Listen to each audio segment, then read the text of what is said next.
preliminary findings following last week's investigation and public hearing. Number one, the Philippines had no legal obligation to arrest former President Rodrigo Roa Duterte and turn him over to the International Criminal Court. What was received was only a diffusion notice, not verified or approved by the Interpol Secretariat. No verification by the Interpol whether the request complied with Article 3 of their Constitution, forbidding Interpol from undertaking any intervention or activities of a political, military, religious, or racial character.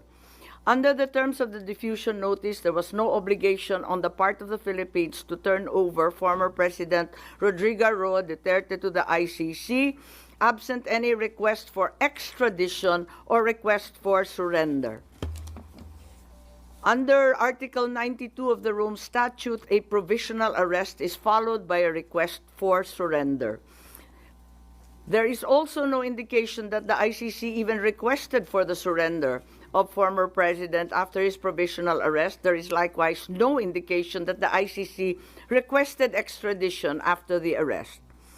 Finally, the argument of Secretary of Justice Remulla is deeply flawed, inasmuch as international humanitarian law, customary law, cannot apply. He is accused of crimes against humanity, not war crimes. IHL refers to war crimes. Procedural administrative matters such as court processes do not become part of customary international law.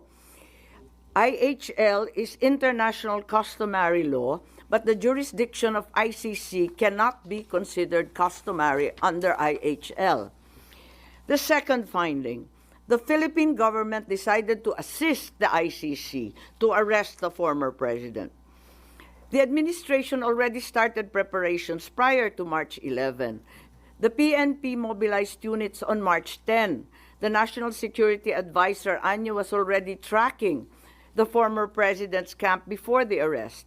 Even before the ICC prosecutor applied for a warrant of arrest, there was already statements by key executive officials that the administration will cooperate if the ICC courses the request through Interpol to arrest the former president.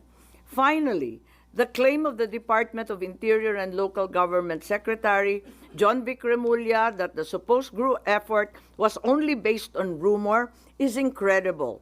This attempt to cover up what was already aired on media and what had already come to pass was an indication of a comprehensive plan to arrest the former president already being in place even before the date indicated in the ICC warrant of March 11. Finally, my third preliminary finding was that there were glaring violations of the rights of the former president. The constitutional safeguards guaranteeing liberty and due process of law were not observed. No warrant was issued by a Philippine court. The arrest did not fall within the exceptions of a warrantless arrest. Meanwhile, General Torre invoked 125 article of the revised penal code only applying to warrantless arrest. The constitutional safeguards for the right to liberty of abode were also disregarded.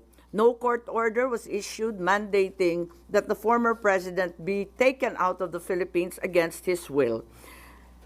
Former President Duterte was deprived of the right to be visited or to have conferences with immediate family members under Section 2F of Republic Act 7438. General Torre admitted he did not allow Vice President Sara Z. Duterte to visit former president in Villamor Air Base, contrary to RA 7438.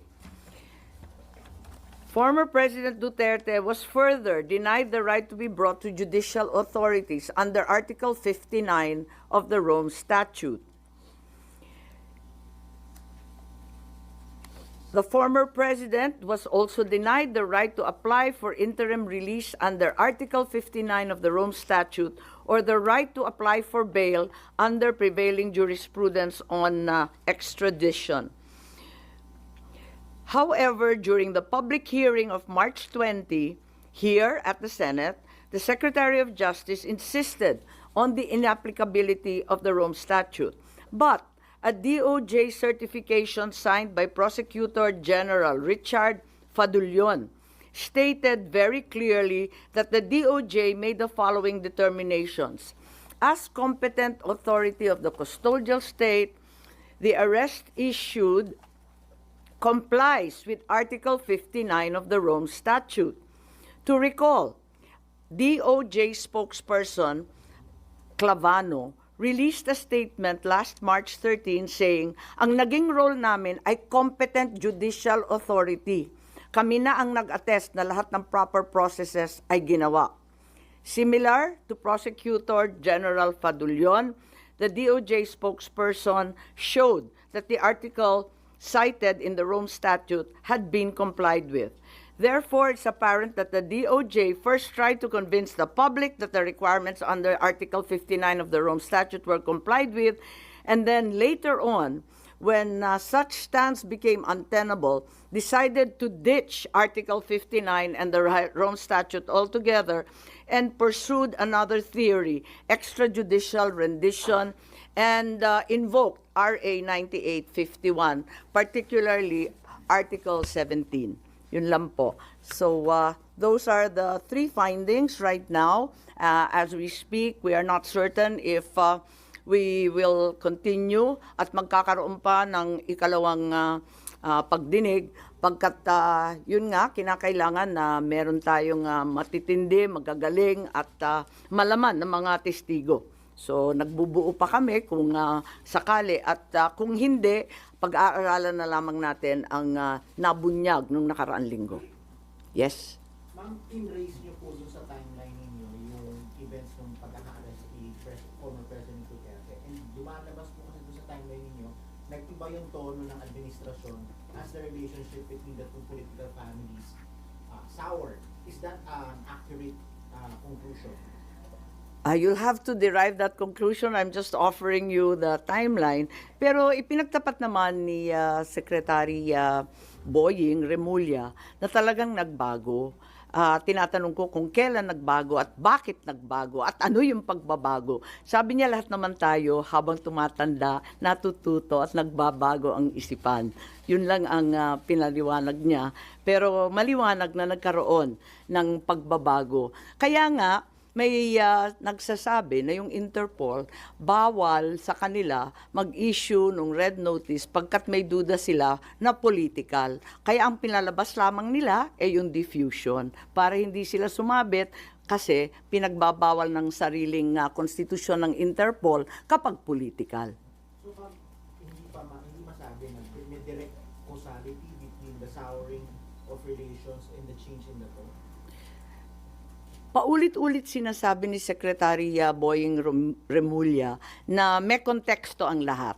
At sa palagay ko maliwanag na may konteksto na talagang sumasabay sa alitan at pagwawalang tiwala ng dalawang panig itong mga pagbabago sa legal processes and our international stand, nagbago rin talaga. Ma'am, now that you finished or that you have your preliminary report, ano po yung nakikita yung legislation or are you planning a resolution for the Senate to take a certain stand? Ano po yung dulo nitong investigation? Well, ang dulo nito, maliwanagan tayo dito sa ICC. Yung iba nagsasabi na baka dapat ibalik na naman sa NBI at wag daw sa Philippine Center for Transnational Crime ang ugnayan sa Interpol.